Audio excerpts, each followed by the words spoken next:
Kung saan man makarating yung kapatid na tunay na kapatid na sumusunod kay Kristo, ang mararating niyan, magkakaroon ng liwanag.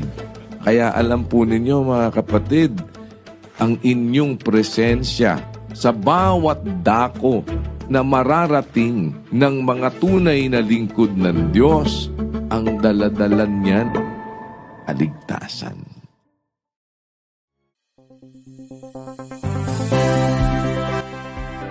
Kung mga lugar ng Cavite City ay nakikibahagi sa 24/7 na anak,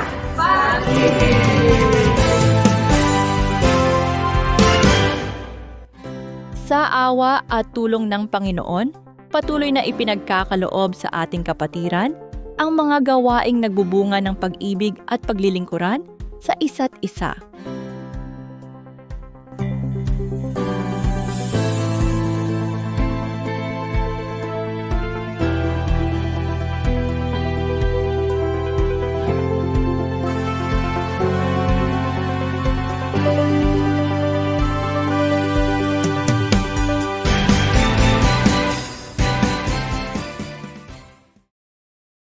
Naramdaman mo yung pananampalataya ng kapatid na dinalaw mo.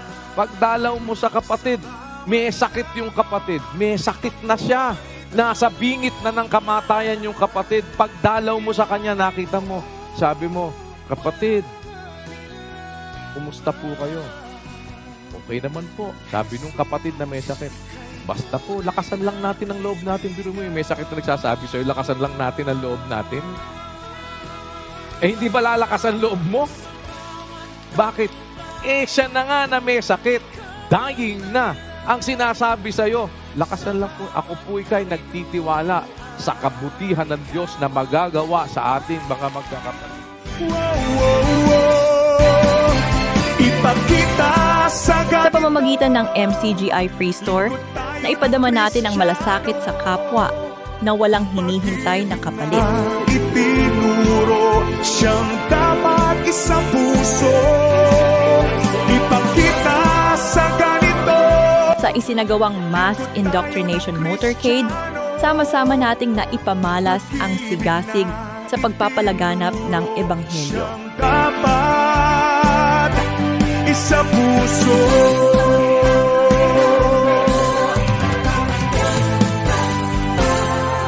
Hindi rin natin nakalimutang pagandahin at ayusin ang ating lokal, tanda ng ating pagkakaisa at pagmamalasakit sa kapatiran. Nagkukulang, tayo ay magpatawaran.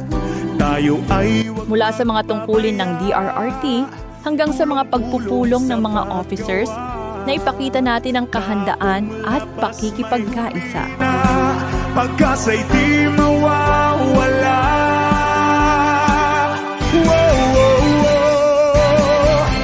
Sa awa at tulong ng Diyos, na ipagamot rin natin ang ating kapatid sa kaniyang karamdaman sa katarata.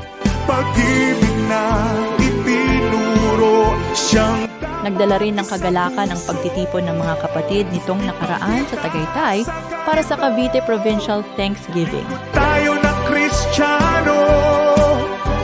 Pag-ibig na itinuro siyang dapat isang puso.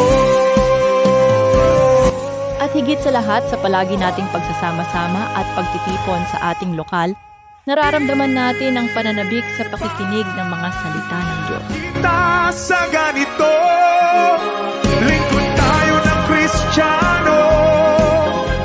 Pag-ibig na itinuro siyang dapat isang puso.